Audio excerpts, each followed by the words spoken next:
Hey guys, welcome back to another cooking video where we are continuing on our series of cooking through America's Test Kitchen's Cook's Country cookbook.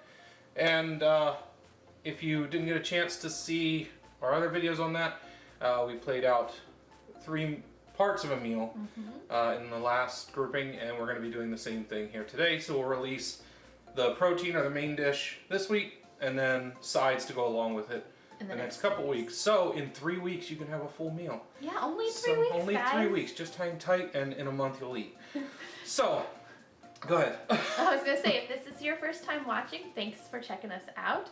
If you like the content, we'd love for you to subscribe. You can check out all of our social media. It will be right on the bottom of the screen right here. And I'm Joelle. And I'm Stuart. We're married, and we like to try new things. Right. And so we started this series because we thought it would be fun for you guys and also for us to try out new recipes, which we like to do. So let's just go ahead and jump into this bacon wrap meatloaf. Now, full disclaimer, I'm not the hugest fan of meatloaf. Yeah, I just have never been.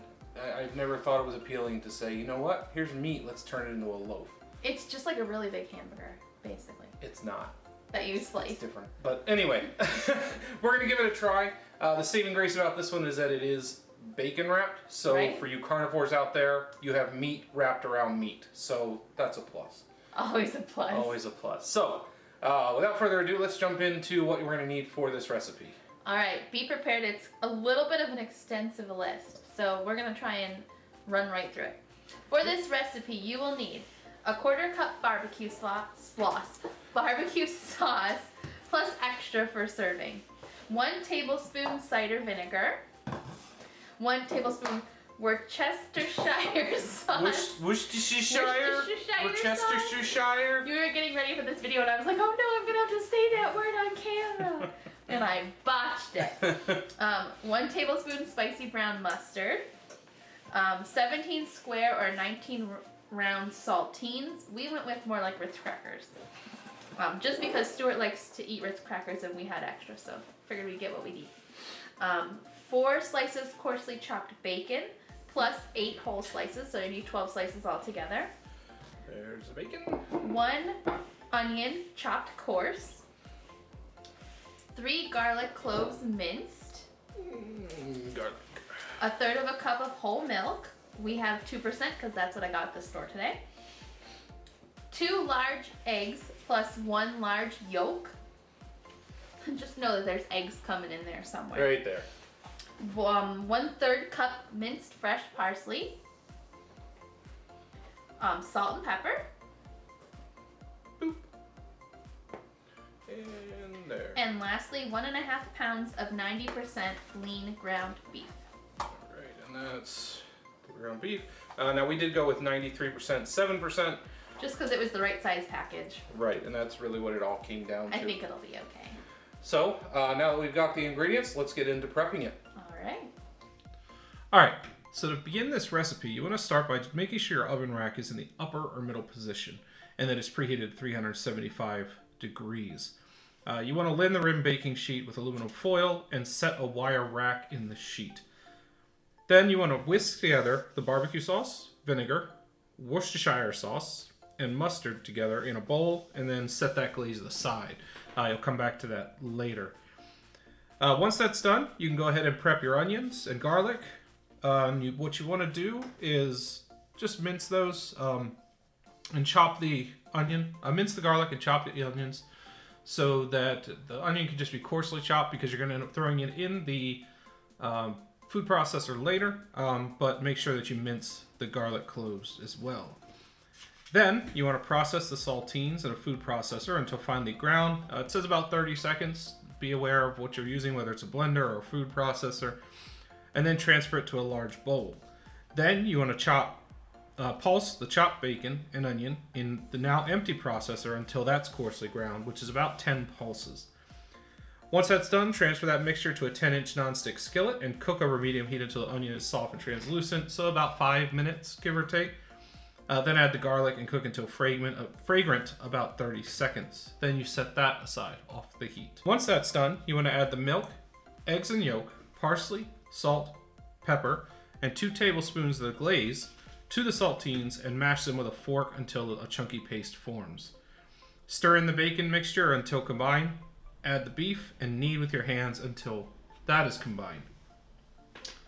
Once you've got your meatloaf combined, you want to lightly spray an 8.5 by 4.5 inch loaf pan with vegetable oil spray.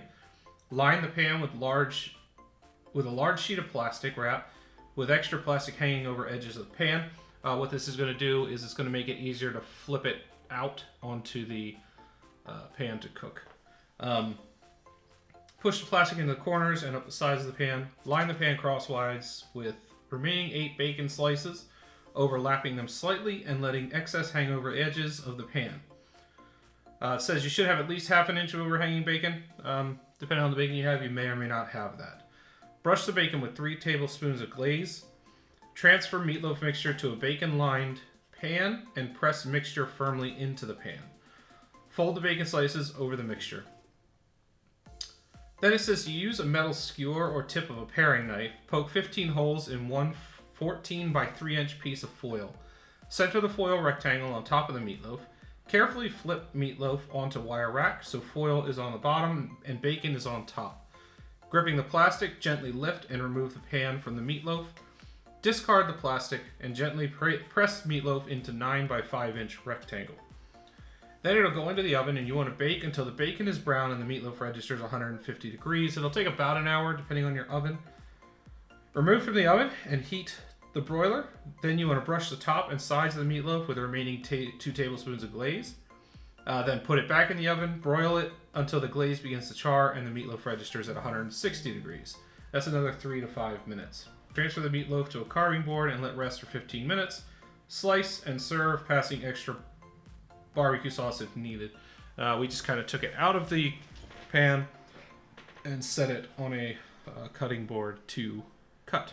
Alright guys, so we're here and ready to taste the meatloaf. We're going to do something a little different as far as the rating goes this time. We are going to rate it out of 5 on 3 areas. And the 3 areas are taste, obviously. Mm-hmm. Ease, so like the difficulty as far as... Or the skills it takes to make the dish. To make the dish, and then... Cost. Right? Cost, right, yeah. So basically, is it worth the money that we paid to make this dish is what we're doing. So with that, let's give it a taste. I'm hesitant, but it all smelled good, which is nice. So, alrighty. I'm going to go for the end, because I think it's going to have more sauce. And it's but less bacon. So got bacon on it, so that's awesome. Kind of falls apart. Yeah, it does fall apart a little bit, but that's okay. So, ready? All right, let's go. Here we go.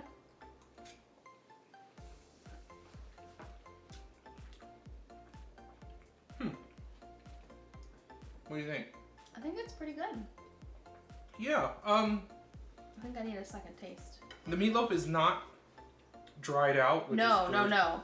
I think all that onion in there kept it moist. It is onion heavy. Yeah. Which, depending on the onion, could either make or break a dish. This isn't all that bad. Like it is onion heavy, but you do taste the onion. But I am gonna keep eating. The glaze is nice because it adds a sweetness to the dish, which is good.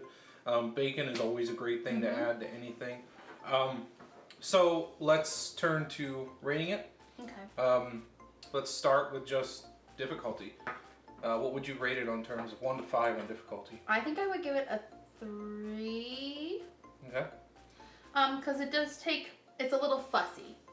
Like lining the pan with the bacon and all of that and flipping it out. But I mean, other than that, it's not too difficult. I mean, you really just, you blitz everything in a food processor, but a little fussy. So just to clarify, when we rate our 1 out of 5 on difficulty, 1 means that it's pretty difficult to make. It requires some pretty advanced skills to cook. 5 is going to be pretty easy. So that's what we're rating it as. I'm still giving it a 3. Giving it a 3. I'm going to say it's a 4. I don't think there's anything in this that is really difficult to do. Even like chopping the onions and stuff like that, you don't need to have real strong culinary skills. If you can hack up an onion enough to put it into a food processor, you're good. Okay. So I would give it a 4 out of 5 as far as how easy it is to make. What about taste? I think I give it a 3 as well. A 3 on taste? Yeah. Okay. I think I would agree with that. It's okay as far as meatloaf goes. And that's... So we're saying 1, not our favorite, 5, right. Really good. Right. And it's right in the middle. It's right in the middle. Yeah. It's a meatloaf recipe. Right. Which... I'm not gonna lie, I was hoping for something a little bit more than what it is. Yeah. But it's not bad. No. As far as it goes. As I said, it's very moist in the middle, which is good. Yeah. It's so easy to dry out ground beef, but as Joelle said, with all the onion in it, it's going to be tough to do that. Yeah. All right, and then as far as cost. Right. It really... This is a little bit more expensive, I think. It is. It can be, depending on what kind of ground beef you get. Well, the fact that it asks you to get 90/10 already makes it a little bit more expensive. And I think plus the bacon. Paid about $5 a pound, right around there for the 93.7. So this could be, if you're factoring that plus the onion and the parsley and the bacon, this could be $11 or $12 maybe. I think when you factor in all the other stuff as well that goes into the recipe itself. So based on that cost, I'd rank that probably around a 3 when it comes to this type of... Once again, to clarify. 1 means it's not worth the cost. Okay. 5 would be it is worth the cost. Okay. Is how we're rating that. Okay. Sorry, we're trying to figure all this out as we go. Yep. So I would say it's right around middle ground. I would agree with that too. This would probably feed, what would you think, like a family of 4? Yeah. And that would give probably about 2 slices of meatloaf per person. So when you figure about $12 just for the main dish, split among 4 people, that's like $3 a person. So, already, yeah.